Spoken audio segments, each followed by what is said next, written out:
Bom, boa tarde a todos e a todas. Meu nome é Andressa Antunes, eu sou mestre e doutoranda em História pelo PPGis da UFOP e também integrante do grupo de extensão Per Vias e Locos, Historiografia, Território e Patrimônio, que juntamente com o ILB está organizando esse evento. E agora nós daremos início à segunda mesa desse nosso evento, intitulado História Indígena e Territorialidades, como abordar o Dia dos Povos Indígenas, aproveitando, a efeméride do dia 19 de abril, nas últimas semanas, com a proposta de repensar, fazer uma discussão, uma ressignificação dessa data, à luz de uma perspectiva histórica, historiográfica, que se pretenda, de fato, relevante para essas populações, enfim, para se pensar essa data como significativa de fato, como eficaz para a nossa produção historiográfica, mas também para a nossa vida de modo geral. Essa mesa que nós vamos dar início agora, que é a mesa 2, era intitulada As Territorialidades Indígenas no Brasil Colonial e Imperial, e conta com as falas da Fiamma Ribeiro dos Santos, que é graduada em licenciatura de História pela Universidade Federal Rural do Rio de Janeiro, especialista em educação de jovens e adultos pelo Instituto Federal do Rio de Janeiro, e atualmente é mestranda no PPGis da UFOP. E como trabalho, eu destaco a monografia de conclusão de curso da Fiamma, cujo título é Minas de Ouro, dos Indígenas e Emboabas. E destaco também um artigo que está no prelo da revista Quanissa, da Federal da UFMA, que é intitulada Construção da Identidade Negra através da Lei 10.639/2003, alunos da EJA em debate. Em seguida, nós vamos ouvir a professora doutora Natália Moreira de Lima, que é graduada e mestre em História pela Universidade de São João del Rei e doutora pela UFOP, onde defendeu a tese intitulada Entre Selvagens, Desumanos e Homens Silvestres, a Política Indigenista nas Províncias do Espírito Santo, Minas Gerais e Bahia, de 1845 a 1870, e atualmente professora na Rede Estadual de Minas Gerais. Algumas informações técnicas rápidas. A gravação da mesa de ontem e da conferência, que aconteceu ontem também, já estão disponíveis aqui no canal do ILB, vocês podem acessar quando quiserem. E depois, essa mesa também vai ficar disponível, e a mesa seguinte também, aqui no YouTube. Durante as apresentações, vocês podem enviar perguntas e comentários através do chat do YouTube, que a gente seleciona e repassa para as convidadas da mesa. A gente vai ter um tempo aí para fazer um debate, uma discussão. Nós vamos disponibilizar um formulário para testar a presença de vocês e depois a ProEx faz o respectivo certificado. E, bom, agradeço a presença de todos e todas e agora passo a palavra à Fiamma e desejo um bom evento a todos. Bem, boa tarde a todos. Já agradeço pela oportunidade que o Per Vias me deu de estar falando um pouco aqui para vocês, assim também como participar da construção desse evento, como membro do projeto e membro também do grupo de pesquisa ILB. Então, já agradeço a presença de todos. Vocês podem botar o slide, saiu aqui, só para eu ir guiando. A minha fala ela vai falar sobre o indígena colonial. Eu dividi a minha fala em duas partes. Uma é falando um pouco sobre esse indígena colonial, como que ele foi uma peça fundamental ali na colonização, como que se deu toda essa movimentação entre os colonizadores e os indígenas. E depois eu falo um pouco sobre a minha pesquisa também. Eu utilizo o indígena como objeto de pesquisa e eu falo sobre ele na Minas Gerais. No caso, eu falo um pouco desse indígena nas suas territorialidades. Aí eu vou iniciar falando sobre esse indígena colonial, um pouco dessa dinâmica e como que ele estava inserido, e está finalizando com essa questão da minha pesquisa, que ainda está em andamento, mas que já caminhei bastante. Vocês podem passar para mim, por favor? Então, eu inicio já com essa grande questão, que seria o indígena na historiografia. né, já é sabido já que o indígena ele é ausente na historiografia. Então, foi dado esse novo olhar historiográfico, e é dele que eu uso na minha pesquisa, que traz o indígena como um protagonista. E também vejo essa necessidade dele estar aparecendo como essa peça construtora da sociedade brasileira. Ontem, a professora Márcia, ela falou sobre a questão da escravidão indígena ser a base da sociedade brasileira, né? A base da sociedade escravista. Então, eu reforço isso e trago aí essa representação dele na historiografia e na não representação também, né? Que é justamente a ausência desse indígena. Então, creio que trabalhos como o meu, trabalhos como a Natália, vem para dar esse novo olhar aí historiográfico para o indígena e também para estar articulando essa história indígena junto com a história colonial e com a história nacional também. Eu vou pegar essa parte da história colonial, a Natália vai pegar da história imperial.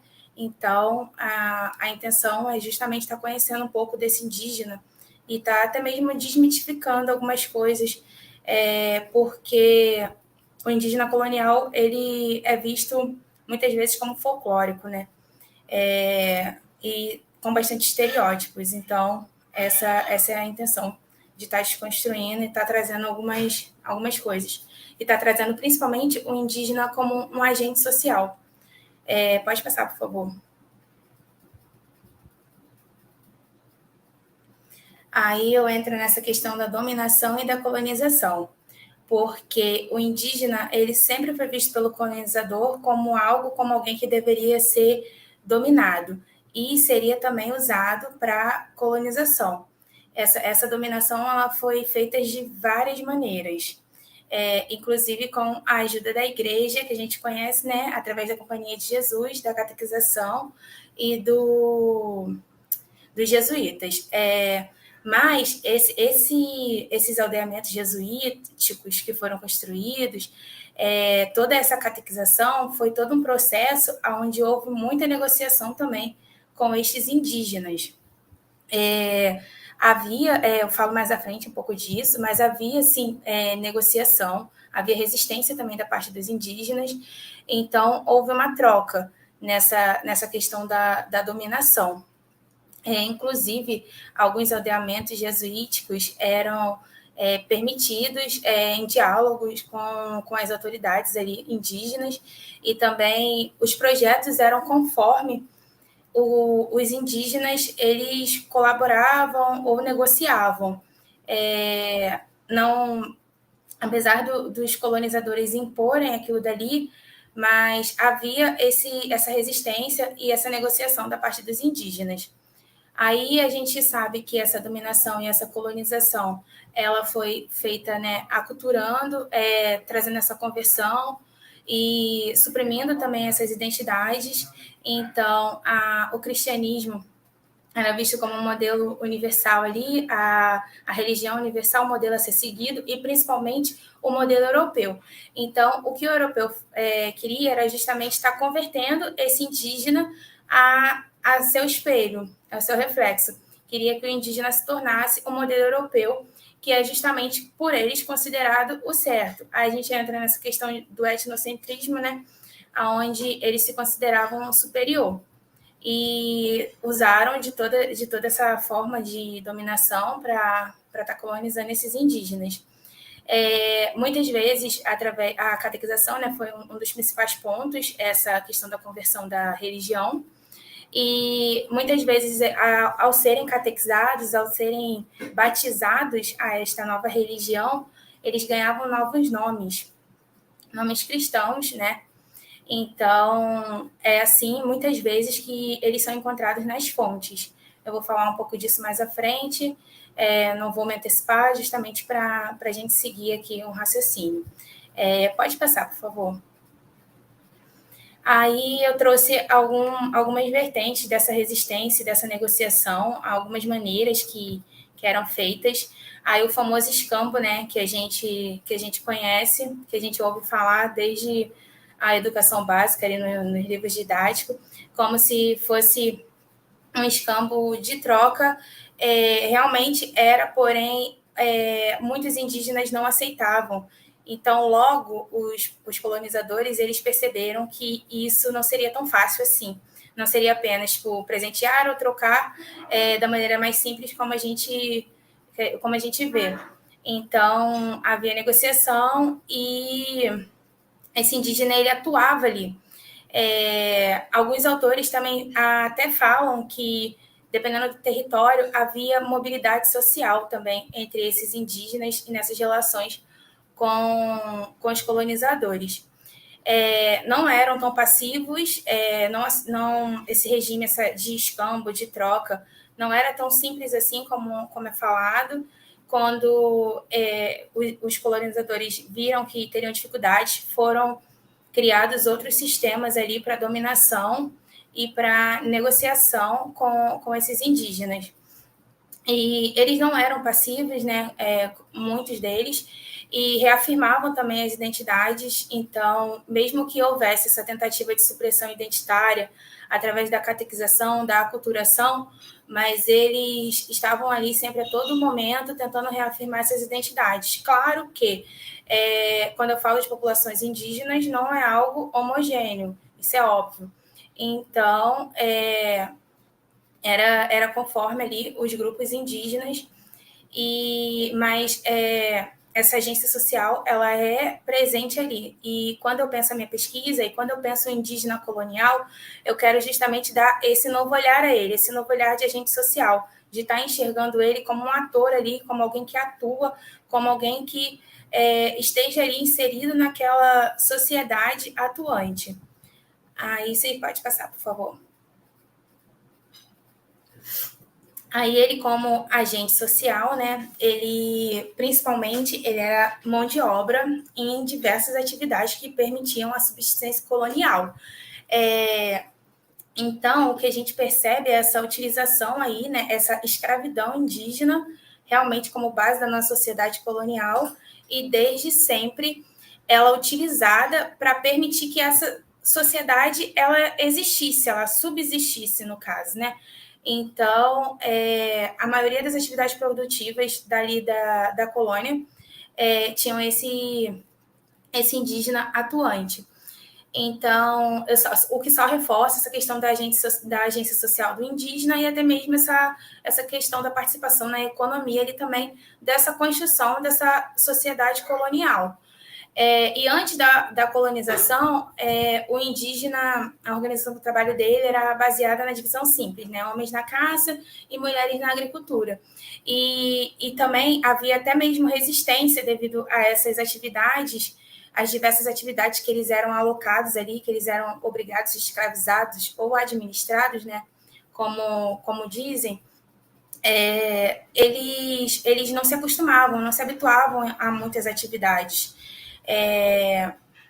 Então, eles eram uma mão de obra necessária e eram a que estava ali ao alcance dos colonizadores quando eles chegaram.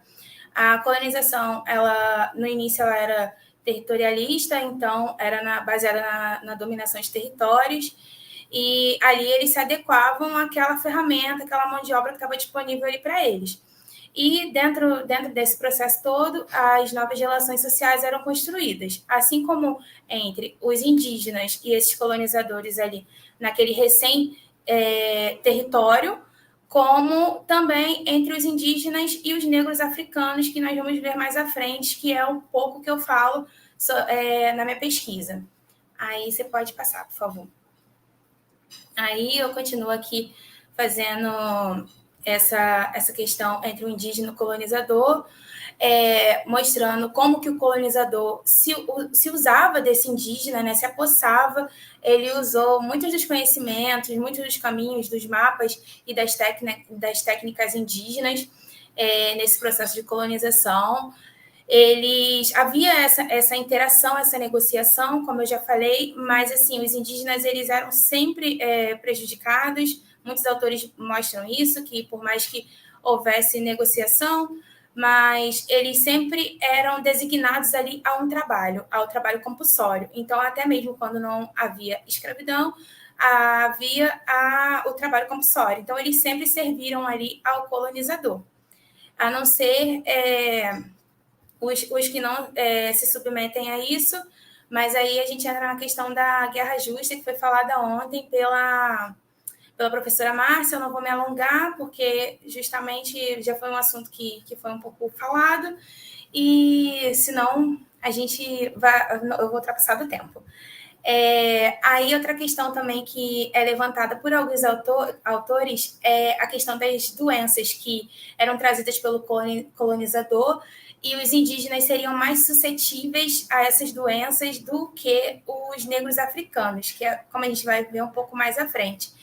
Então, havia dizimação dessa população indígena que estava aqui. A mão de obra começou a ficar escassa, justamente por isso que começaram as entradas aos sertões para apresar índios.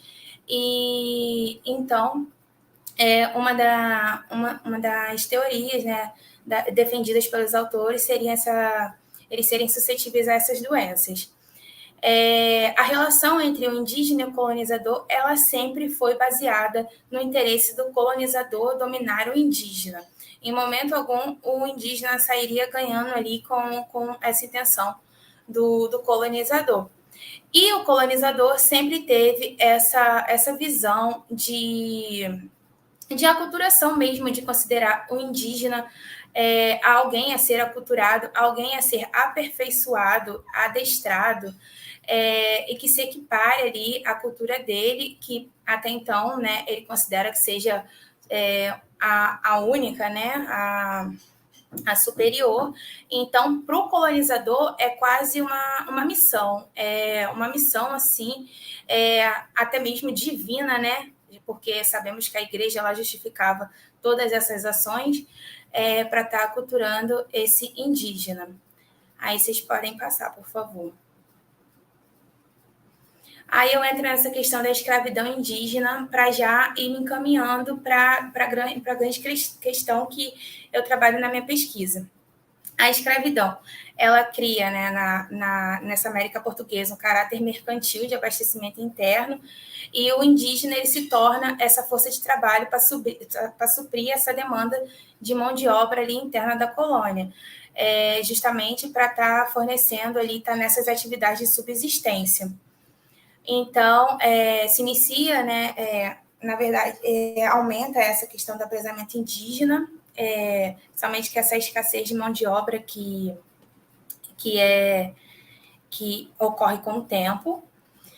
Então, esse apresamento indígena, ele também se torna uma atividade econômica, e a gente vê essas três maneiras que são utilizadas ali como dominação e como a utilização da mão de obra indígena, que seria o escambo, que eu já falei um pouco lá atrás, a administração e a escravização. Aí, a administração, ela é a escravização, na verdade, né? Muitos autores falam sobre isso, porque apesar de o índio administrado ser livre, ele sempre deveria trabalhar para alguém. Aí, o que varia é a questão da negociação, de como que seria esse trabalho, mas o indígena ele sempre servia a alguém, o trabalho indígena ele sempre seria utilizado por esse colonizador. Então, a administração e a escravização, elas caminham juntas, né? E o trabalho compulsório também. Então, a administração, ela tende a levar o indígena a esse trabalho compulsório, a estar sempre ali servindo a esse colonizador. Aí você pode passar, por favor. Aí chegamos na parte que eu falo um pouco sobre a minha pesquisa, que ainda está em andamento, que eu uso justamente essa questão aí da transição da mão de obra indígena para a transição da mão de obra africana nas minas. O principal intuito da minha pesquisa é estar conhecendo esse indígena das minas, e estar também mostrando que ele estava ali, porque foi até uma questão levantada, né, que falam que quando a escravidão indígena ela termina, no caso, com a inserção da africana, os indígenas somem. E não é assim, né? Já é mais do que comprovado de que os indígenas permaneceram nas Minas Gerais até o século XIX. E esse é o grande eixo da minha pesquisa, estar analisando essa questão dessa transição de mão de obra e, principalmente, mostrando que esse indígena está ali, ele se insere nas Minas Gerais, ele participa da dinâmica social e econômica das Minas. Então, essa é a grande questão ali da minha pesquisa, que eu senti a necessidade de girar em torno dela. Então, ela se desenvolve com essa questão, justamente para que se trace o perfil do indígena nas Minas Gerais. Aí, eu coloco outra questão também da minha pesquisa, é que eu problematizo essa questão da palavra transição. Seria transição, seria transformação, qual seria adequado? Ainda estou nessa busca, justamente para designar esse processo, porque foi um processo, e não foi um processo de ruptura, isso daí nós já sabemos. Então, eu preciso estar conhecendo esse processo para estar entendendo como que aqueles indígenas atuavam ali na região das Minas Gerais. A minha pesquisa, ela é o final do 17 para o início do 18, que é justamente esse iniciozinho aí das Minas Gerais. Aí, ao longo da pesquisa, consultando fontes, eu já percebi que chega por volta de 1715 realmente os indígenas param um pouco, aparecem um pouco menos nas fontes, mas algumas fontes que eu consultei, eles estão ali presentes, e estou caminhando aí com a pesquisa para estar reforçando tudo isso, tudo isso teoricamente. Aí a gente sabe, alguns autores já trazem isso da questão da substituição de mão de obra, que foi gradual, e que os indígenas eles foram realocados em suas funções. Então, eles não foram extintos, eles não sumiram, eles foram realocados. E, como sempre, eles participavam das atividades produtivas daquela colônia. A minha pesquisa é fundamental justamente para analisar esse processo social e econômico que esse processo teve. Aí pode passar, por favor. Aí eu estudo esses indígenas nas Minas Gerais, né? Que as Minas Gerais, elas foram justamente, né, ali iniciadas pelos paulistas, pelas expedições, as bandeiras que iam até os sertões, focadas no apresamento dos indígenas para atividades econômicas e essa busca pelos metais preciosos. Então, ao analisar as fontes, eu já analiso sempre com esse olhar de que esses indígenas eles pertenciam aos sertanistas, e tem muito essa questão do olhar do colonizador, né, desses indígenas estarem sempre atrelados ali ao colonizador nas fontes. Aí a minha grande questão é saber também quais eram as formas e a natureza de trabalho dos indígenas nas minas, se eles estavam apenas ligados à mineração. Então, a minha pesquisa ela gira em torno disso, em torno do trabalho indígena e de como que aquela mão de obra ali ela se manteve, ela se inseria nessa nova sociedade mineira colonial que estava se construindo ali. E com isso, eu estou conhecendo esse cenário das minas e estar ali percebendo, né, constatando a inserção dos indígenas. O que me levou a pesquisar isso foi justamente porque quando eu produzi o meu trabalho de conclusão de curso, a minha monografia sobre a Guerra dos Emboabas, que foi uma guerra no período em que eu pesquiso, e não apareciam os indígenas. A história mineira ela vem muito com caráter econômico, né? Então, não aparecia, não havia muita coisa sobre. Até utilizei a Adriana Romero, que é uma pesquisadora da UFMG, na época, na minha monografia. Então, foi aí que me deu essa vontade de estar indo a fundo e, ao ingressar a pesquisa do mestrado, eu estou desenvolvendo essas questões. Aí, pode passar, por favor. Aí agora eu falo um pouco das fontes que eu já consultei,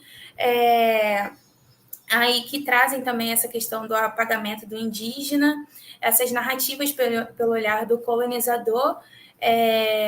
A gente não pode, né, esses documentos oficiais, a gente não pode estar vendo ali a palavra índio ou indígena explícita, então a gente tem que estar sempre fazendo essa análise, associando ao colonizador, ao dono do indígena, né? Lembrando que muitos eram escravos ou administrados, aí se refere muito nas fontes o administrador, né? Nessa administração indígena, e nas fontes aparecem terminologias como carijó, negro da terra, administrado, como a professora Márcia falou ontem, que essa eu ainda não sabia, ainda não consultei nenhuma fonte também que se refira a eles como administrados, mas como carijó, negro da terra, pardo, aí entra a questão do pardo forro, que eu constato nas fontes que eu tenho utilizados. E também,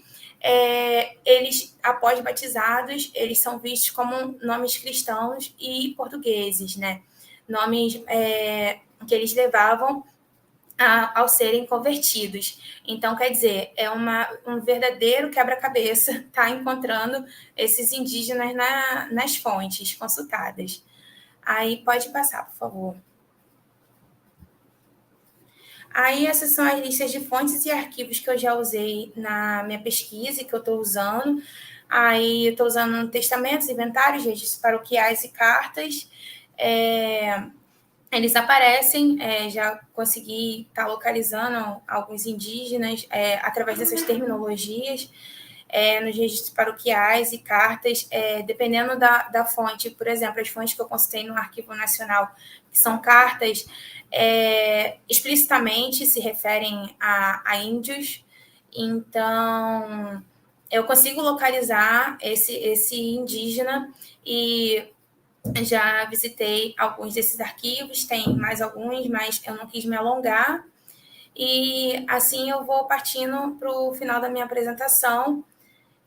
Pode passar, por favor? Deixo algumas referências aqui para vocês. E finalizo mostrando, né, terminando de mostrar um pouco da minha pesquisa, e aguardo o comentário de vocês, e mostrando também como esse indígena colonial ele fez parte da colonização e é um agente atuante ali nessa sociedade colonial. Aí eu encerro por aqui e aguardo questões para debate. Muito obrigada, Fiamma, parabéns pela sua fala. Uma pesquisa muito necessária, muito perspicaz, né? E boa sorte daqui para frente, depois a gente conversa mais. Eu passo a palavra agora para a professora Natália. Fica à vontade. Boa tarde. Primeiro, eu gostaria de agradecer o convite da Fiamma. Recentemente, eu defendi o meu doutorado em História pela UFOP, e é a primeira vez que eu venho falar da pesquisa depois disso, que eu tirei um prazo de 3 meses para descansar. Então, eu estou muito satisfeita com a tarde de hoje. Eu decidi falar um pouco a respeito da questão que a professora Márcia Mantino, ela abordou ontem, que é a questão do tupi e do tapuia. Eu trabalho no século XIX e o recorte de hoje eu preferi o de 1808 a 1845. 1808 marca a legislação, né, as cartas régias, que foram expedidas pelo Dom João VI, né, junto com a abertura dos portos, ele também declara guerra justa aos botocudos de Minas Gerais. Então, eu vou começar por aí e vou terminar com 1845, que é justamente o Regulamento das Missões, que ele é, na verdade, um único documento, né, a única lei geral para o Império a respeito dos indígenas. Ele é mais um documento administrativo, digamos assim, né, do que realmente, né, para questões de indígena mesmo. Bom, nós vamos abordar isso depois. A primeira coisa que eu... obrigada. Pode passar para o próximo slide, por favor? Bom, os botocudos de Minas Gerais são os personagens principais do meu trabalho. Por quê? Os botocudos de Minas Gerais, eles estavam justamente numa área de expansão entre as capitanias. Eles estavam entre o leste de Minas Gerais, a gente chama de Sertões do Leste, logo de entrada por causa disso. Porque como eu trabalho mais na visão de Minas, nesse recorte aqui, então chamavam os Sertões do Leste. Então, eles estavam no leste de Minas Gerais, sul da Bahia, extremo sul, e oeste do Espírito Santo. Então, essa área era uma área de expansão territorial entre as capitanias. Com a mudança da mineração, né, o declínio da mineração, Minas vai procurar novas alternativas, e Minas quer o mar. Espírito Santo e Bahia quer Minas Gerais, quer fazer comércio com Minas Gerais. Então, é uma área interessante para todos os lados nesse momento. Bom, em Minas Gerais, durante a segunda metade do século XVIII, a imagem dos chamados Sertões do Leste sofreu um processo de reelaboração, acelerado principalmente pelas discussões das pretensas potencialidades de exploração econômica do território. Então, é um território interessante para as 3 capitanias.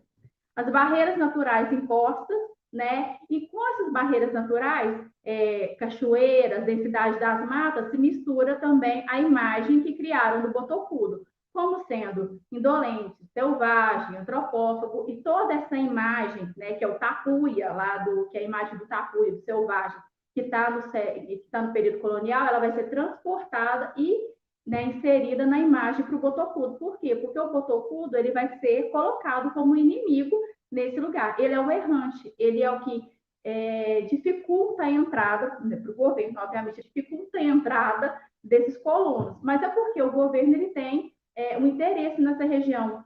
Em 1808, é como se o Rio Doce, o Vale do Rio Doce, fosse um Eldorado, né, para o Ataíde Melo. Ataíde Melo, o nome dele completo, na verdade,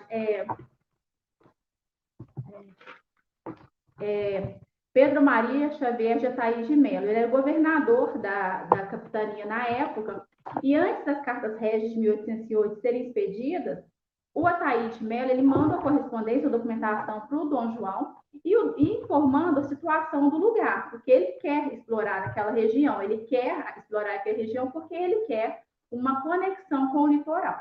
Né? E ele, nessa documentação, ele vai exaltar as potencialidades, né, do local e tudo mais, mas ele vai mostrar que o entrave, o problema para ele, né, obviamente, ele tem que ter uma desculpa, é o botocudo. Então, eles começam uma guerra justa, né, contra os botocudos. Mas nessa correspondência, ele também fala dos puris, mas os puris não entram nas cartas régias, né, de 1808. O governador Ataíde Melo, ele argumentava no ofício de 11 de 3 de 1808, para Dom João VI, que os botocudos e os puris faziam ataques à capitania e que somente a substituição da guerra defensiva pela guerra ofensiva resolveria o problema em que se encontrava a questão indígena.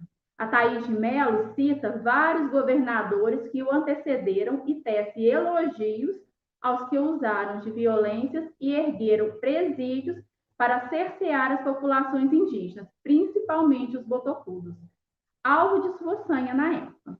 Segundo o governador, os botocudos eram inimigos dos portugueses, uma espécie de antropófagos, figurando entre os mais selvagens e os mais indóceis e cruéis da região. Então, o que o Dom João VI faz? Ele expede uma carta régia direcionada para esses indígenas. Né? As cartas régias expedidas na época, a primeira, ela é do dia 13 de maio de 1808, a segunda, no dia 2 de dezembro. Posteriormente, no dia 5 de novembro também de 1808, vai ser expedido cartas régias para a região de São Paulo, para os índios de lá, que até a Fernanda Espósito fez a sua dissertação em cima, né, dessa peça legislativa. Os canoeiros também, posteriormente, da região de Goiás, vão receber cartas régias também, deflagrando guerra justa contra esses indígenas. Então, eles trazem, né, essas situações da colônia para dentro do império. Eles começam, né, situações de guerra justa porque eles querem essas regiões.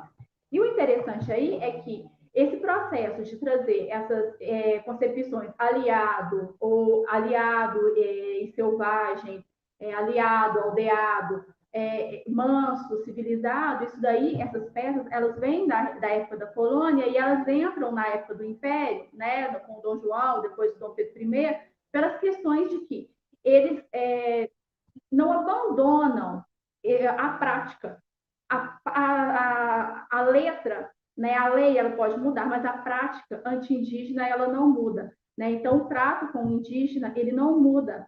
Ele continua sendo violento, ele vai ser militar. Na colônia vão criar vários presídios, tanto que o Ataíde de Mello, ele vai exaltar esses vários presídios, essa guerra ofensiva que era feita, ele acha que não pode ser uma guerra defensiva. Então, todas essas exaltações, elas são reelaboradas para que o Dom João acate o que ele quer, e ele então expede as cartas régias como ele deseja. E aí começa a exploração do Rio Doce. E a exploração ela vai ser feita com base nas divisões militares do Rio Doce. Quem vai ocupar o cargo de comandante vai ser o Guido Tomás Marliere. O Guido Tomás Marliere era um francês liberal. Ele era um soldado desertor do exército do Napoleão, e ele vai para Portugal, acaba se casando, ele era próximo à corte. Quando a família real vem para o Brasil, ele vem também, segundo os historiadores, ele vem com a família real.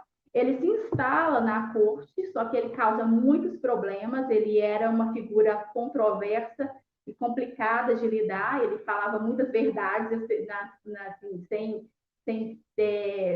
observar as palavras, e ele causa muitos problemas. Então, para colocá-lo à margem da corte, eles mandam ele para Minas Gerais, e ele, então, vai comandar as divisões militares, as 7 divisões. As 7 divisões militares do Rio Doce, elas vão ser instaladas tanto no sul da Bahia, quanto no oeste do Espírito Santo e em Minas Gerais, a maior parte de Minas Gerais. E quem comanda tudo isso é o Guido Tomás Marliere. O Guido Marliere era uma figura bastante interessante. Ele assim, parece que tem 2 personalidades completamente diferentes. A personalidade popular, que é a que foi, inclusive, parar na revista do EHGB, na década de 1850, ele já era falecido. O Guido, quando ele publica, ele é muito popular porque ele publica em 2 periódicos muito conhecidos, que é o Abelha do Itacolomi e o Universal. E quando ele publica nesses periódicos, ele publica com intenção, primeiro, de se tornar popular. Ele, então, consegue isso. Os leitores até escreviam cartas dizendo, né, que gostavam dos textos dele e tal. Ele conhece viajantes, ele publica um dicionário do Tocudo e tal. Então, ele fica muito conhecido. Ele tinha a intenção, com essa documentação toda, conseguir um título de nobreza, o que não vem. O Dom Pedro II vai negar esse título de nobreza. Porque, como eu falei, o Guido Tomás Marliere, ele tem uma imagem muito controversa, muito complicada. Só que o Guido traz outra coisa super interessante, que é o fato que ele também, claro, para exaltar o seu trabalho, né, e ficar bem com o governo provincial e imperial e tal, tudo, ele gira em torno disso para ele, né, a popularidade. Ele chama os botocudos de homens silvestres. Ele acredita que ele coloca os botocudos como vítimas. Só que tem um outro lado do Guido Tomás Marliere que não aparece nessa documentação popular, que são os periódicos. Ele coloca toda a sua violência, tudo que ele de pior, né, que ele faz tanto com os soldados, que boa parte são índios mansos, considerados mansos, ou mestiços, ou até mesmo com os indígenas aldeados, toda a violência, isso daí não está nessa fonte. Você vai encontrar essa fonte na revista do Arquivo Público Mineiro, que é onde mostra a documentação interna da província, que ele mandava, né, os ofícios a respeito das 7 divisões. E lá está, né, as surras de chicote, os açoites, as palmatórias, tudo que ele manda fazer com os indígenas está nessa fonte. Então, o Guido ele tem duas personalidades. Você vai numa fonte, você encontra a popularidade, o civilizador de índios, o pai dos índios, como ele gostava de ser chamado, e do outro lado você encontra a violência, os açoites, as palmatórias. Ele mandava prender soldados, o Inocêncio, quando ele manda prender o Inocêncio, ele manda acordar o Inocêncio a cada 2 horas durante a madrugada. Tem todas as diretrizes que os soldados deveriam fazer, que é acordá-lo durante a madrugada, chamá-lo pelo nome, não dar comida, não dar água. Então, ele não mostra nessa documentação. Então, se você ver uma documentação do Guido de um lado, você acha que ele estava fazendo o trabalho civilizador dele de forma majestosa. Do outro lado, você verifica o quê? O desastroso combate, na verdade, com as populações indígenas. E o maior, na verdade, o maior marketing que o Guido, na verdade, tinha era o Guido Pocrane, que era um botocudo, que ele criou desde muito pequeno. E o Guido, o Pocrane, ele troca o primeiro nome, ele adota o nome de Guido em homenagem ao Guido Tomás Marliere, que era o comandante. E o Guido Pocrane, inclusive, vai à corte, conhece o Dom Pedro, porque, na verdade, ele estava lá, não era simplesmente para conhecer o Dom Pedro, ele estava lá para pedir que o Dom Pedro impedisse, né, o avanço sobre as terras indígenas da região. E o que ele recebe, né, o Guido Pocrane? Ele recebe uma espingarda de presente. Eu achei super simbólico quando você lê isso num periódico da província, que um índio, o Guido Pocrane, esteve na corte e recebeu uma espingarda de presente. Né? Então, você vê que, na verdade, as cartas régias, elas vão de 1808 até 1823, mas continua a questão da violência, ela continua do mesmo jeito. A questão de pólvora e bala, ela pode ter diminuído um pouco, mas ela ainda existia, né? Como você pode ver, por exemplo, na documentação a respeito da expansão sobre o Vale do Mucuri, que é a última frente de expansão de Minas Gerais nessa região. E aí lá você vê todo tipo de embate, que é o que nós vamos ver daqui a pouco, todo tipo de embate entre indígenas e colonos e o Estado representado naquele lugar também, né? No caso, o Estado representado lá era o Augusto Ottoni, que era o diretor parcial de índios. Então, você vê nessas regiões, nessas fronteiras, um embate, né? Você vê o colonizador, você vê as divisões militares do Rio Doce impondo, né, uma conduta, uma civilização, questionando a forma de vida, né, daquela população. E isso aí causa instabilidade da articulação de grupos, de povos indígenas, como nós vimos com o passar do tempo. Bom, é interessante, retornando à questão da questão de povos indígenas aliados e povos inimigos, né, que a Amantino trouxe, que é uma questão que vai marcar fortemente, né, o século XIX, que vai marcar, que é a questão, o João Monteiro ele traz isso para a gente, que é a questão do trato com a ideia de raça, né?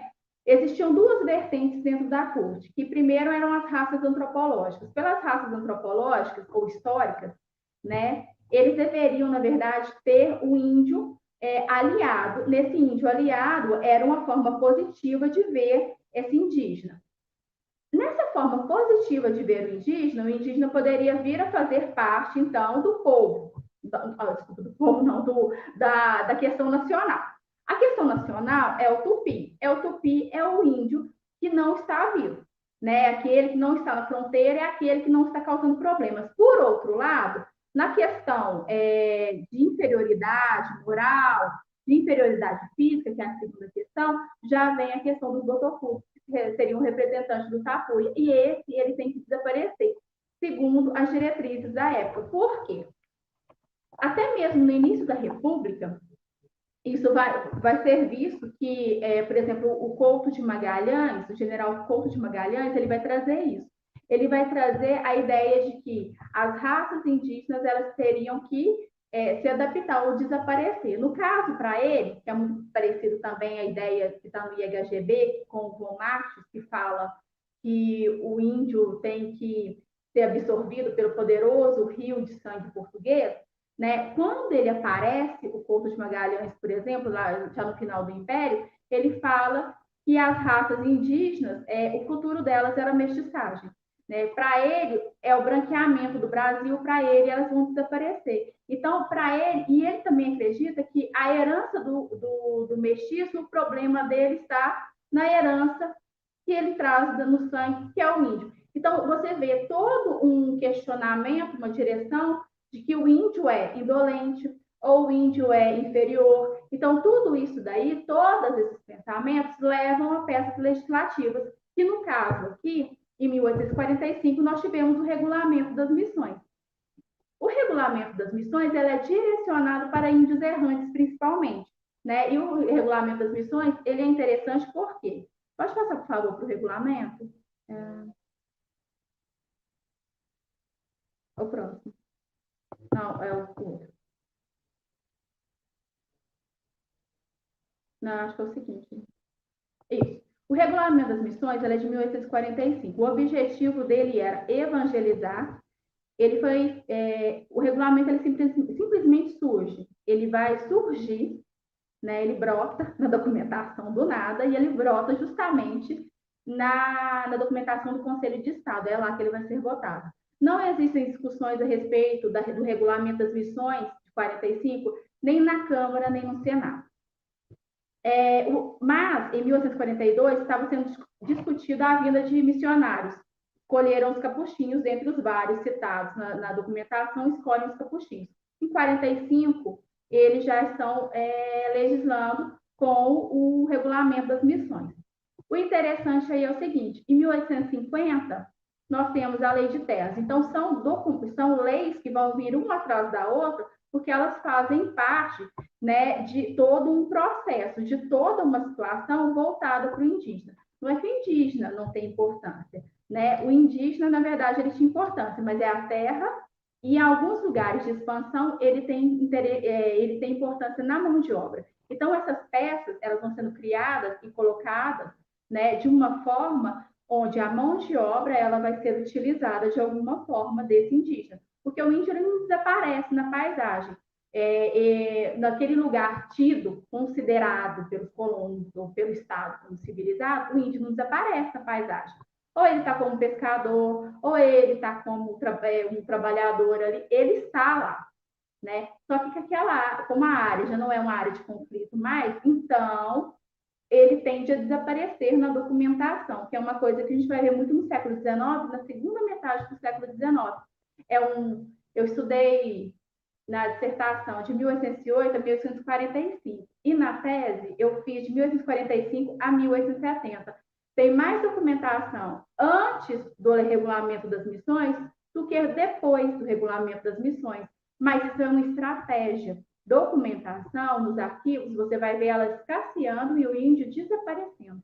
Mas é por quê? Porque não é porque o índio parou a prática do trabalho indígena, ele parou. Não, ele parou de ser citado, ele continua lá, né?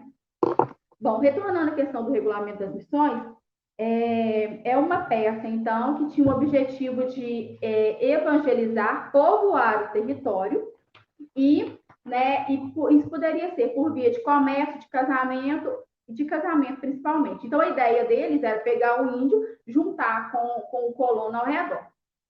É unânime na literatura, na literatura, na historiografia, na literatura especializada, que foi um verdadeiro desastre para os povos indígenas.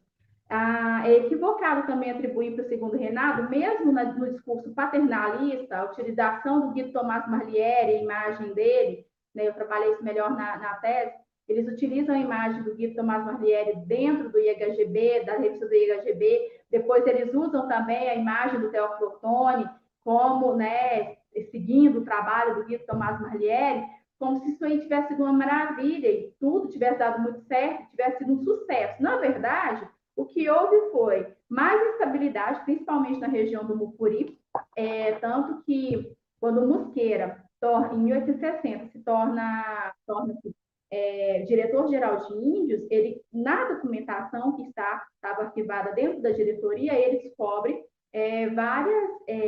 vários ofícios avisando sobre escravização, né, sobre escravos, sobre maus tratos e sobre massacres.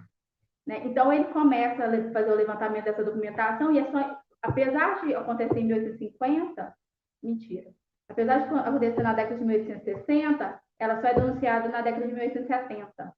Por quê? Porque o Mosqueira faz o levantamento. O diretor-geral de Índios anterior, o que ele fazia? A documentação chegava, ele colocava ela de lado. Então, quando a gente entra num arquivo, e eu senti muito isso, que era a falta de documentação. Eu cheguei a falar com a minha orientadora, a Andréia, eu estava desesperada, porque não tinha nada. Não ter nada o silêncio, ele quer dizer alguma coisa, né? E quando ele não tem nada, é porque alguma coisa estava acontecendo. E aí, no final, eu tive uma sorte imensa, né? Eu acho. Em 1870, o Mosqueira ele denuncia os massacres que estão acontecendo. E o interessante, o denunciado, que era o Fagundes, amigo da família Ottoni, ele vai ser chamado para conversar. E ao invés do governo imperial, porque o governo imperial ele vai tomar parte na situação, ele vai interditar a região por mais ou menos por mais de um ano. O governo provincial perde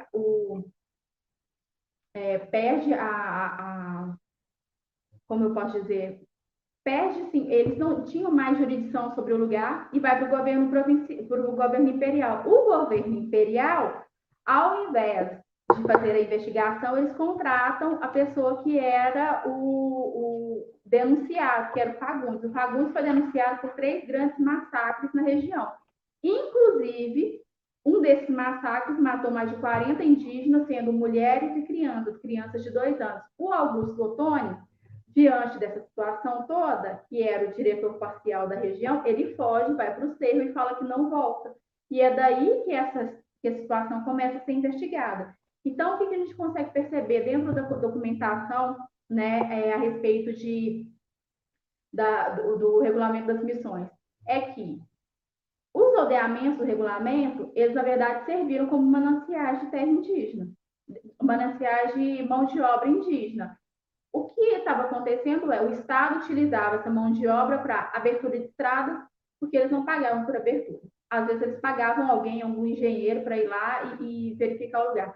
Mas utilizavam a mão de obra indígena para abertura de estradas, construção de pontes, e eles utilizam também esses aldeamentos de forma estratégica. Então, eles colocam os aldeamentos em locais extremamente estratégicos para manter a estabilidade do lugar. Então, você ter mão de terra é você também ter mão de obra. E nas áreas de expansão, como a do Mucuri, por exemplo, na década de 1850, né, com a companhia do Mucuri, nós temos uma situação bastante clara a respeito de etapas que o trabalho indígena tinha que cumprir.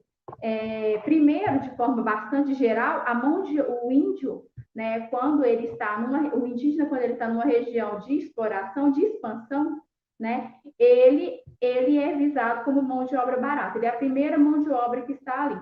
Então, ele é utilizado para a implantação da infraestrutura dos projetos agrícolas a serem executados naquela área de expansão. Depois disso, ele serve para povoamento. Então, os aldeamentos do regulamento das missões, ele serve a um propósito, tanto que os diretores gerais de Minas Gerais e Espírito Santo conversavam para saber, eles mandavam correspondência um para o outro, para saber onde é que eles iriam colocar esses aldeamentos, porque era estratégia. Era estratégico para a abertura de novas estradas, para a utilização do trabalho dos indígenas e para os colonos também, porque quanto mais distante, né, por exemplo, Vitória, quando eu estudei, eu achei bem interessante. Quanto mais distante era de Vitória, menos tinha trabalho de escravos africanos, menos. Mas tinha mais mão de obra indígena. Então, quanto mais você chega perto desses lugares, mais mão de obra indígena está sendo utilizada. E, por fim, quando ele já cumpriu o seu papel de povoamento, né, que eu chamo de segunda etapa na tese, o indígena aí ele é tido como decadente, integrados à sociedade, miseráveis, e aí os aldeamentos são extintos. E é quando o índio perde a sua terra, porque a lei de terras resguardava a lei de terras resguardava a terra indígena enquanto houvesse aldeamento, assim como o regulamento das missões. Depois disso, não tinha mais aldeamento. Então, o índio errante não tem direito à terra. Alguns até chegavam a aldear, né, a criar aldeias por causa disso, para manter pelo menos o seu território. Isso é uma estratégia dele. Enfim, para finalizar e para fechar, eu acho importante e interessante a gente retomar essa questão, né, de terras atrelada à mão de obra indígena, porque ela vai sumindo, ela vai escasseando na documentação, mas a prática ela continua. E, por fim, só para finalizar, dizer que o regulamento das missões, que vai ser reformulado, pelo menos em Minas Gerais, a partir de 1872, com Mosqueira, com um novo projeto e tal, ele foi um sucesso para o governo imperial. Né? Ele cumpriu todo o programa quando o regulamento das missões ele foi discutido dentro do Conselho de Estado. Os conselheiros elencaram um monte de problemas que o regulamento das missões teve e continuou tendo até o final do Império. Né? Então, o regulamento das missões ele foi criado para fracassar, né? E para desarticular esses povos indígenas, né? Dentro dos sertões, essa população indígena. Bom, com isso eu encerro a minha apresentação. Eu gostaria muito de agradecer.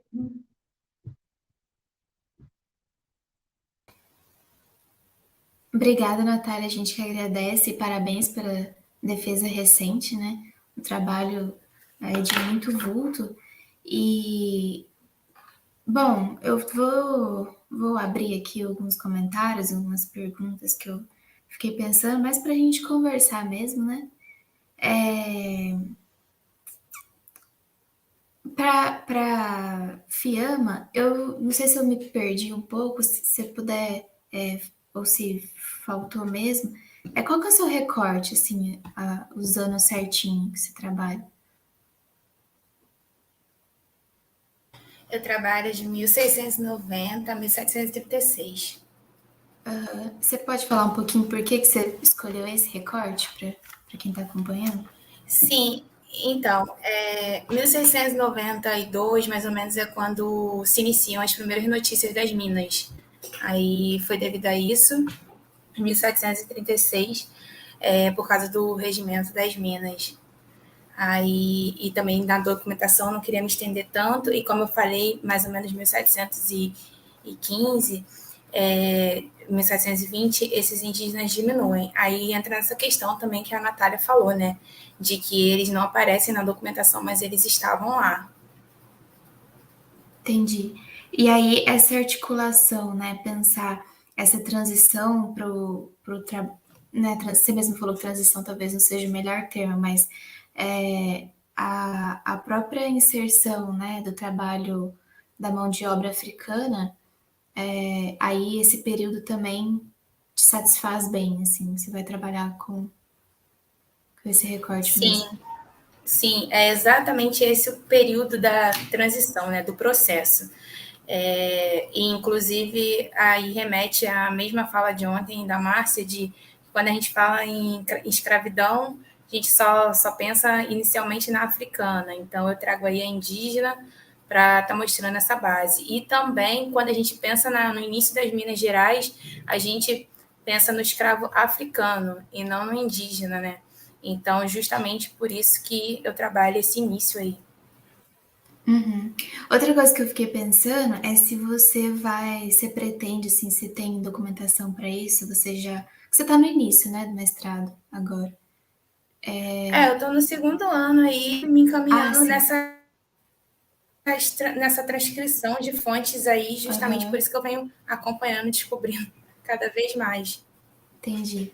E aí, o que eu ia perguntar é se você pretende fazer estabelecer alguma relação entre esses indígenas e os quilombos que tinha na região das Minas, né? Que eram muitos e que eles frequentemente faziam contato com as áreas urbanas, né? Assim, de uma forma, não daquela forma um pouco romantizada de Palmares, mas os quilombos, né? Como organizações menores e que faziam essas trocas, assim, integradas mesmo ao ambiente urbano. Você pretende pensar assim o estabelecimento dos quilombos e as relações entre esses africanos aquilombados e os indígenas, né? Sim, então, já esbarrei com isso na bibliografia e, inclusive, até nas minhas anotações eu ressaltei que eu quero fazer algo relacionado a isso. Ainda não pensei o que, ainda não consultei bibliografia sobre, mas por ter esbarrado, eu já meio que foi algo que me chamou a atenção e já pretendo sim fazer algo sobre. Uhum. Porque eu acho que o que tem ficado muito evidente no evento ontem também é justamente a questão, né, que foi pensada no título, que é pensar indígena significa pensar territorialidade, né? Todas as questões que tanto passadas como presentes também, na verdade, estão relacionadas não só a uma percepção deturpada da alteridade, mas sobretudo a questão da terra mesmo, né? Dos recursos, de quem é que está ali, quem tem o conhecimento da terra, quem está ocupando aquela terra legitimamente, e aí os indígenas sempre atacados. E eu fiquei. Aí você falou também dessa questão do surgimento do pardo como uma forma de. Quando o indígena deixa de aparecer de forma evidente na documentação, às vezes ele pode aparecer como pardo, né? Mas assim, de forma difusa, a gente não consegue precisar exatamente se esses indivíduos eram mestiços de indígena, mas a própria questão do pardo, que eu trabalho um pouco, a própria questão do pardo é muito difusa na historiografia. Aí isso me chamou a atenção. Se pretende aprofundar isso, sim, é uma coisa que você pretende discutir essa questão mais de identificação dessas etnias, desses grupos? Sim, pretendo sim. Inclusive, através da mesa do Isaías ontem, que surgiu essa questão do pardo, aí o que reforçou mais esse meu intuito aí de estar aprofundando sobre isso.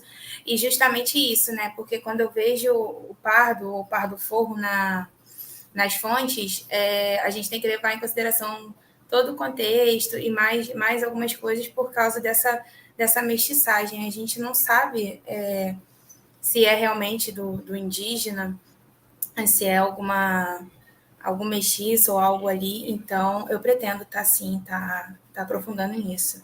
Uhum. Ela trabalha o tempo todo de cruzamento de fontes também, né? Isso é um verdadeiro quebra-cabeça. Uhum. É. E como que você chegou nesse projeto, assim, que você veio do Rio de Janeiro, né, da Universidade do Rio, e Sim, aí... sim. Então, foi na minha graduação em História do Brasil 1, a única disciplina que abordou a Guerra dos Emboabas. Eu prestei o seminário, aí me interessei pelo tema e resolvi usar como trabalho de monografia, de conclusão de curso. Aí, ao analisar, ao pesquisar, eu percebi que só tinha esse viés econômico na história ali das minas, na história mineira. Aí eu comecei sempre, eu tendo muito para a história social. Aí comecei a tentar adequar o meu tema ali a uma questão que envolvesse história social. Aí entrei nessa questão de quem eram os agentes sociais ali que estavam inseridos na Guerra dos Emboabas e como que uma guerra ocorrida ali no início do 18 não teria indígena inserido nela. Então, a minha pesquisa se iniciou aí e, para o mestrado, eu fui adaptando e fui até mesmo, né, depois de ingressar no mestrado, aí fui ali recortando o objeto até chegar nessa questão de partir da transição da mão de obra escrava indígena para a mão de obra escrava africana. Uhum. E você já tem algum termo que você tenha preferido mais, já que transição talvez não seja, né, não seja o melhor? Você já pensou alguma coisa assim? Então, pensei em transformação, porque há essa realocação ali, então pensei em transformação, mas ainda estou analisando entre os Uhum. dois. Algo, eu Bacana. quero, algo que não remeta e nem chegue perto de ruptura, sabe? De quebra, mas que foi uma continuidade com realocação, no caso. Uhum. Porque também é um desdobramento da historiografia, né? E talvez até uma falha da historiografia em ser muito fiel à documentação quando isso acontece, quando essa fidelidade, né, aos termos da documentação, ela é feita de forma assim que eu considero irresponsável, que não aparecem como a Natália bem lembrou. A ausência é intencional, a maior parte das vezes, né? Ela quer dizer alguma coisa. E aí, quando a historiografia não chama atenção para a presença da ausência, né? O que acontece é justamente a legitimação desse tipo de discurso que a gente vê muito hoje em dia, de que parou de existir, parou de ter importância, ou foram controlados, no caso daqueles que dizia-se que precisavam ser controlados, né?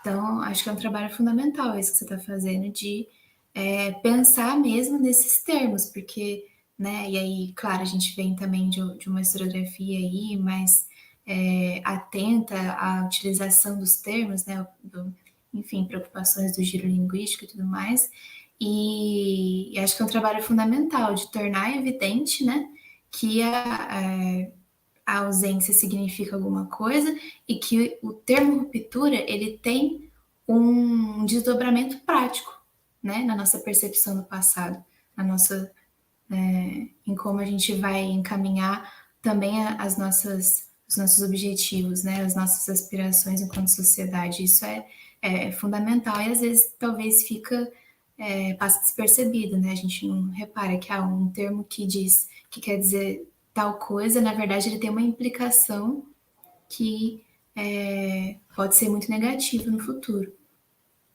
E aí, Natália, eu fiquei, para mim na sua fala ficou ainda mais evidente essa questão da territorialidade, né? Que trabalhar com história indígena significa trabalhar com o problema da territorialidade, né? E, claro, além das questões étnicas envolvidas, a alteridade e tudo mais. Uma coisa que eu fiquei curiosa é que eu vi que o Luiz Estevam te co-orientou, né? Você pensou de alguma forma E é assim, né? Tô pensando por alto. Você pensou de alguma forma em estudar a história indígena relacionada a Minas Gerais, fazendo algum tipo de comparação com outras sociedades na restante da América ou não? Bom, na verdade, o Luiz Estevam foi meu primeiro orientador. Quando eu entrei, em 2017, eu acho, o Luiz Estevam eu escolhi como meu orientador de pesquisa e ele me orientou durante até a qualificação. Na qualificação, a André estava presente e aí eu passei para ser orientada pela André, para a questão que é Brasil e tal, mais próximo dela, e o Luiz Estevam ficou como meu orientador. Quando o Luiz ainda era meu orientador de pesquisa, eu cheguei a escrever um projeto para fazer um sanduíche no México com o Navarrete, fazendo uma comparação entre as questões indígenas Brasil e México, né? Porque tem similaridades, né? A questão da construção de um índio, né? A construção desses personagens para questão nacional. Então, nós pensamos nesse sentido. E não foi à frente, né? Veio a pandemia, e aí eu qualifiquei e a Andréia ficou como sendo a minha orientadora e eu fiquei somente com as questões que já eram bem amplas, né? Porque juntar Espírito Santo, Bahia e Minas Gerais já foi bem amplo, mas nós optamos por ficar só nesse viés. Entendi. Mas possibilidades para o futuro também, né? Possibilidades para o futuro. Meu pai chegou a ler o projeto, gostou. Que bacana. Outra coisa. Que você chama atenção, né, para essa propaganda que foi feita contra os botocudos, né, sobre eles serem indolentes, selvagens. Houve, assim, imagens veiculadas de fontes que você conseguiu observar, que você conseguiu colher, assim, quero dizer, fontes que faziam uma associação direta desses povos, dos botocudos, a práticas que eles poderiam usar como justificativa para dizer que eles eram selvagens, por exemplo, antropofagia, coisas assim, ou foi uma propaganda, assim, totalmente motivada pela questão da terra mesmo, né? Nunca Não sei se eu houve. fui clara. Vamos ver. Se não for, né, nunca houve, na verdade, nenhum tipo de comprovação com relação à antropofagia dos botocudos. Todos os viajantes, colonos, tal, sempre falam do ouvir dizer, né? Ninguém nunca viu nada, na verdade. E aí a questão da imagem, né, dessa imagem, essa imagem é uma construção. Primeiro, né, a questão do tupi-tapuia, que vem da colônia, ela é reelaborada, reorganizada e introjetada na questão do botocudo. Eles também são, o Otônio, o Teófilo Otônio considera eles os antigos hemoretos. Então, na verdade, o botocudo ele é uma imagem criada, porque primeiro que eles nem se identificam assim, né? Eles têm seus próprios nomes. Eles ganharam esse nome, eles receberam esse nome dos portugueses, por causa dos botox, das orelhas e tal, daquela imagem disforme, por causa da utilização do botox na boca, e principalmente os mais velhos e tal. Então, essas imagens, elas são construídas, elas são levadas para as fontes. O Ataíde Mello, ele utiliza dessa imagem para convencer o Dom João VI, de que eles são o grande problema da região. E o Dom João, então, faz as cartas régias direcionadas aos botocudos. Apesar dos furis também serem relacionados. Mas os furis é como tupi-tapuia. Os furis, alguns grupos aceitam o aldeamento. Então, eles passam a não ser tão problemáticos, digamos assim. Mas o botocudo, ele não aceita, ele continua nas incursões, ele quer continuar livre, até que eles são enredados dentro das matas. Então, a imagem, né, de selvageria, essa imagem é uma construção, e ela é direcionada para aquele lugar. Outra coisa interessante que eu verifiquei nas fontes é que essa imagem, ou ela é mais amena, ou ela é mais drástica. Depende da situação. O Marliere, por exemplo, ele chama eles de homens silvestres, são bonzinhos, eles têm todo tipo eles têm política, eles têm intercimentos, que ele fala que eles têm política, têm religião, que eles têm regras, que não sei o quê. Então, para o Marliere, a imagem de um botocudo selvagem, antropófago, indolente, não casa com a imagem dele mesmo, que ele está criando, que é a imagem de civilizador dos índios botocudos. Né? Então, essa imagem não fica bonita. Então, a imagem que vai para o universal é de um botocudo bacana, né? Que tem uma imagem legal, que é a imagem do homem silvestre que o Marliere está criando. Do outro lado, nós já temos o colono interessado na região, então ele vai colocar como os botocudos sendo os mais cruéis da região. Você vai ver políticos interessados no lugar, e aí você vai ver mais uma vez no território, você vai ver mais uma vez essas imagens indo de A a Z, dependendo da circunstância. Elas são projetadas, né, para agradar um público. Uhum. Entendi. Eu perguntei por conta daquela, né, discussão clássica a respeito dos africanos, né, dos grupos bantus e dos grupos que vinham da Costa da Mina, e que também houve uma propaganda, não exatamente como essa em relação aos botocudos, mas houve uma propaganda tentando qualificar as características desses grupos, mas na verdade o fundo era justamente uma pretensão econômica mesmo, pretensão do tráfico ali que estava envolvido. E aí é sempre bom a gente, né, ler essas propagandas, ver esses relatos e tudo mais, né, pensando de onde que eles vêm, quem está por trás, quais são os interesses envolvidos, porque a questão, quando se envolve, né, territorialidade, recursos, tudo mais, isso certamente entra no jogo também, né? Exatamente. Tem um presidente de província do Espírito Santo, que agora fugiu o nome, Pedro, sei lá, é uma coisa com Pedro. Não estou lembrando, porque uma coisa que o doutorado fez comigo foi a memória, acabou.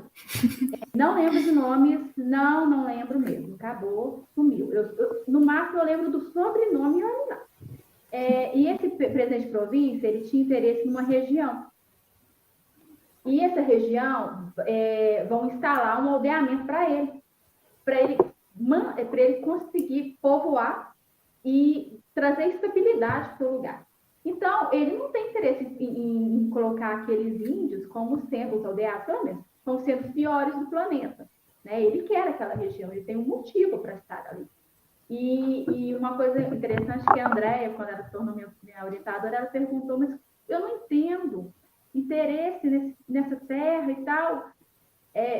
Outra coisa que eu acho interessante que é a questão demográfica. Os trabalhos mostram essa região, a região do Rio Doce, como se ela fosse vazia. Os mapas, né, de grandes historiadores. Não é uma crítica, tá? Mas é que mostra como se não tivesse uma economia lá, como se não tivesse absolutamente nada, que fosse um espaço vazio, porque é uma coisa que está na fonte do século XIX. É um espaço vazio para eles. O sertão é vazio. Mas o sertão não é vazio, o sertão tem população. Mas é uma população que não agrada, né? Uma população que para eles não é uma população que vai trazer progresso para a região. Né? E o progresso para eles é muito importante. Então, as imagens são criadas para agradar ou para não agradar. Motivo ela sempre tem. E é importante a gente ler o contexto, ler o texto e o contexto. Quem é aquela pessoa? Por que ele está falando aquilo? Por exemplo, o Guido Tomás Marliere, ele ajuda na época das divisões militares do Rio Doce, ele ajuda a promover um monte de loteamento. Ele tinha um grande amigo, que era o Mendes Ribeiro na época. O Mendes Ribeiro era um político mineiro. E o Mendes Ribeiro, enquanto eles tinham um bom relacionamento, porque o Marliere era desses, né? Ele tinha um bom relacionamento com o Mendes Ribeiro. Ele loteou aquele negócio e os soldados também recebiam terra como pagamento, né? Então, ele loteou, ele deu terra de tal, e eram listas e listas. Está na revista do Arquivo Público Mineiro, várias listas. Só que aí, um belo dia, o Mendes Ribeiro recebe uma resposta não muito agradável, que é a questão de que o Marliere responde o seguinte: o Mendes Ribeiro mandou uma lista de interessados pela terra, e o Marliere, como sempre, fazendo muita propaganda a respeito do trabalho dele e tal, lá, tudo maravilhoso. Só que o Mendes Ribeiro manda mais uma lista de interessados naqueles loteamentos. E aí o Marliere responde da seguinte forma para ele: só se eu achar na Lua mais território na Lua, que não tem. Então, tudo que era possível ser loteado já tinha sido loteado, já tinha sido distribuído. Então, a questão da terra, a questão de interesse pelo lugar, ela existe. Né? A Paraíso fala que era uma zona tampão, mas existia trânsito, né, de colonos pelo lugar já. Então, não justifica, não existe trânsito, né, desde o século XVIII na região. Então, não é um espaço vazio. Né? O sertão tinha gente. Aí o problema da representação, né, de não chamar atenção para essa ausência. Tem um comentário aqui do Ricardo Pavegno Sommer. Natália, parabéns pela tua contribuição nessa mesa. Fica evidente o quanto as grades curriculares universitárias são deficientes em não abordar a importância e contribuição dos povos indígenas na história da construção do Brasil. Percebo que são narrativas selecionadas de forma intencional. Quer comentar? É a questão da civilização, né? Tem que servir a um propósito, tem que servir ao mercado, tem que servir ao comércio. O regulamento das missões, ele tinha por prerrogativa utilizar o índio para comércio, para casamento. Ele não podia ser ele mesmo. Ele mesmo é um entrave para o progresso. O progresso, diante da pré-Europa, era outro. Tem um texto interessantíssimo em um periódico de Vitória, né, do período imperial, acho que é 1856, do Correio da Vitória, e é um texto que fala sobre um encontro com uma senhora que veio da França. E a senhorinha fala, como é que as pessoas se vestem no Brasil? Ele falou assim, de forma normal. Então, assim, é a questão do propósito. O autor estava super preocupado, afinal de contas, como é que eles estão nos vendo na Europa? Eles acham que todos nós somos índios, então a gente tem que civilizar esse povo. Então, é a questão de servir ao progresso. Isso é do século XIX. Você tem que ter em mente que, como eu falei, quando o trabalho indígena ele vai sumindo da documentação, não é porque o índio deixou de trabalhar, não, é porque ele continua trabalhando, mas agora ele não está dando mais tanto problema, né? Porque quando começa a expansão, aí vem as questões fundamentais.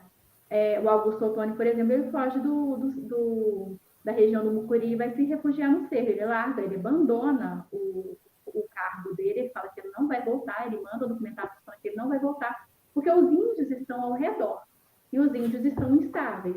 Só que o que eles estavam fazendo? Eles estavam enredando, né, diminuindo a área do indígena para que ele fosse obrigado a aldear. E tem uma documentação que eu achei bem interessante que deixa claro que a Companhia do Mucuri utilizava trabalho indígena. Né? Então, tem que ser levado isso em conta. O Teófilo Otoni passa, né, até vai parar na corte como sendo assim, né, maravilhoso, que tudo foi lindo e perfeito. Não utilizava trabalho indígena também. Curuca estava sendo vendido, que eram as crianças indígenas, então está sendo vendido, está sendo utilizado em algum lugar. Então, o trabalho compulsório ele existe, o trabalho ele existe sim. Sim.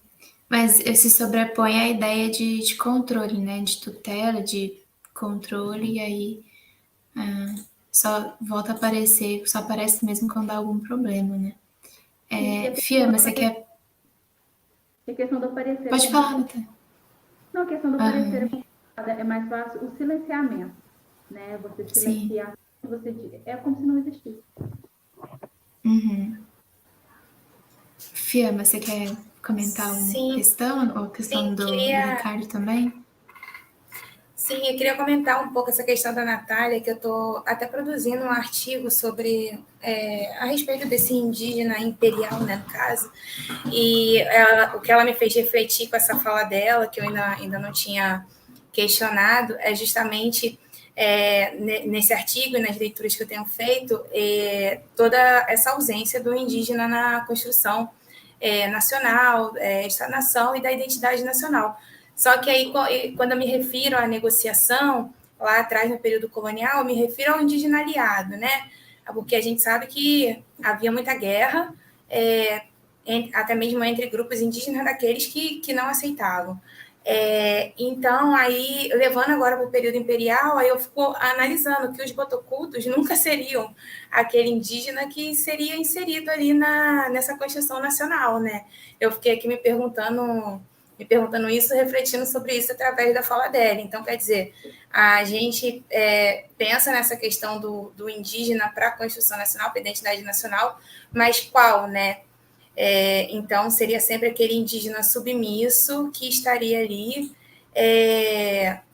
fazendo parte dessa Constituição. Ou até mesmo aquele aliado com negociações. Então, eu acabo fazendo essa reflexão aí entre esses grupos da resistência e ao mesmo tempo da civilização também, porque no caso, para representar a identidade nacional, esse indígena deveria ser civilizado, né? Aí trago esse comentário, mais uma reflexão, Natália, para a gente depois também trocar figurinha, se você puder comentar um pouco. A respeito dessa questão de civilização, né, de civilizar, eu lembro da colônia. Colônia, o aliado, ele vira estado na república, ele ganha nome de rua, ele vira avenida, ele vira nome de rodovia, mas o inimigo, ele desaparece. E é a questão do botocudo. Um texto interessantíssimo, que eu até utilizei na tese, que eu acho bem bacana, assim, ser lido, que é a respeito da questão de civilização e de barbárie, que é o personagem do tio Barrigudo, do Expili, agora me fugiu o nome do livro, acho que é Mulheres, se abrir aqui eu leio. O Expili, o Charles Expili, era um fabricante de fósforos, e ele vai passear ele vai fazer uma incursão pelo sul da Bahia, e existe na historiografia a discussão de que se os personagens criados pelo Expili são reais ou não. Eu acho que para longe dessa questão de ser real ou não, é interessante, dentro do texto do Expili, que é você parar para ler o tio Barrigudo, que é um botocudo. Eu acredito que, como ele fez várias incursões pelo sul da Bahia, ele viu muita gente parecida com o que ele descreve, né? Que é um índio velho, que não usa mais as botox, então ele tem as orelhas e o lábio disforme, e ele é da região do Salgado, que também tinha aldeamento, então tem muita coisa real, né, na história. Mas o que chama atenção no Expili é o entrave. O Expili, quando discute com o tio Barrigudo, o Expili ele se intitula o civilizado, enquanto o tio Barrigudo ele é tido como o selvagem. Só que no final da discussão, o tio Barrigudo, ele dá um show de coerência e mostra para ele que, na verdade, civilização era uma coisa péssima para os povos indígenas. Esse texto foi escrito em 1860. Mentira, ele foi publicado em 1860.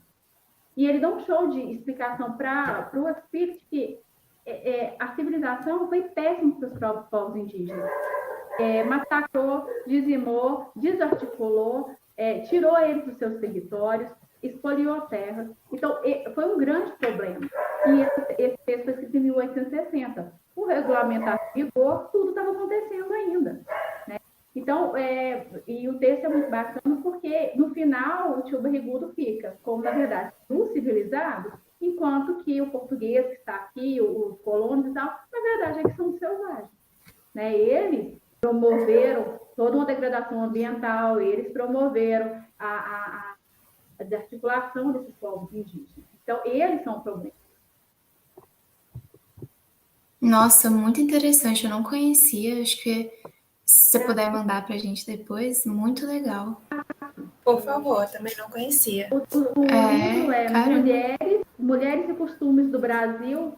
Ele tem ele online, ele é muito bom. Mulheres e Costumes do Brasil, do Charles Expedia. Muito bacana. Ele também trata Natália, trabalho sobre a escravidão. Ele trata sobre uma mulher escrava, né? Como é a questão da mulher escrava. É bem interessante. Bacana a fonte, né? Você já trabalhou com a sua tese ou o mestrado durante as suas aulas na rede estadual? Como que você faz essa abordagem? Olha, eu acho que para você fazer isso, trabalhar uma coisa muito densa, primeiro que não é todo lugar que dá certo. Não é toda sala que isso aí vai ser um sucesso. Eu trabalho com sexto ou nono ano atualmente. Trabalho numa escola que não é central, é uma escola periférica, com todos os tipos de alunos que você pensar. No dia 19 de abril aconteceu uma coisa assim, que eu fiquei bastante chateada, para dizer a verdade. Faltou um professor, a bibliotecária levou as crianças do sexto ano da tarde para a biblioteca para fazer um trabalho sobre o dia do índio. E os meninos ficaram assim, para que isso? Qual é a necessidade disso? Então, me fez pensar, né, o quão distante isso é da realidade do aluno, né, essa questão do índio e tal. Eu acho que tem lugares que isso vai dar muito certo, né, você trabalhar, porque você tem que trabalhar os povos indígenas. Você tem que trabalhar África, você tem que trabalhar Europa, você tem que trabalhar Ásia, mas você tem que trabalhar isso também dentro do contexto do aluno, o que é o nosso grande desafio. Né? Você entra numa sala de aula e a primeira coisa que você tem que ver lá é a diversidade. Nós temos, né, a diversidade de alunos, não é só... E um programa enorme de trabalho dentro do currículo de história. Uma outra coisa que eu tenho visto também, assim, quando você conta a história dos botocudos, eles ficam, que é do meu trabalho, eles ficam super interessados, porque chama a atenção deles, né? Um índio tão diferente, tá? Que aquele índio não é aquele índio folclórico que eles estão acostumados. Né? Então, assim, talvez você trabalhar dentro do contexto do aluno, eu acho que é o mais forte, o mais significativo. Algumas vezes eu apresentei as histórias e tal, o contexto, a situação, para o aluno não foi interessante. Mas alguns alunos do oitavo ano, que já é império, eles já gostaram. Então, eles já estão mais maduros. Eu acho que depende muito do lugar, né, da turma, porque não é todo lugar que você vai colocar um plano de aula em curso que vai dar certo. A professora Márcia chamou atenção para isso ontem também, né? Dessas sutilezas da própria sala de aula, de cada turma, e das turmas também em cada dia, né? Às vezes você prepara a aula ali, e naquele dia a turma não vai ser um bom dia para falar sobre aquele assunto, enfim. É muito sutil mesmo, né? Muito delicado esse trabalho. Bom, eu acho que eu não tenho mais comentários. Se você quiser fazer algum comentário para a Fiamma, Natália, ou vice-versa. Acho que no chat também todos estão satisfeitos, eu espero. Por mim também, tudo certo. Eu acho que foi ótimo. Como sempre, né? Muito mais questões abertas e indagações, e aí a proposta é essa mesmo, né? A gente sai daqui com muito mais incômodos do que com conclusões, né? Muito embora as apresentações de vocês tenham sido muito didáticas, eu acho que esse material ficar disponível no YouTube é muito bom, porque a gente consegue ter um fácil acesso, né? E a um material que é de qualidade, que é, né? E também estabelecer os contatos, né? Nos tornar disponíveis para quem quiser, né? Procurar mais sobre esses assuntos, se inteirar mais.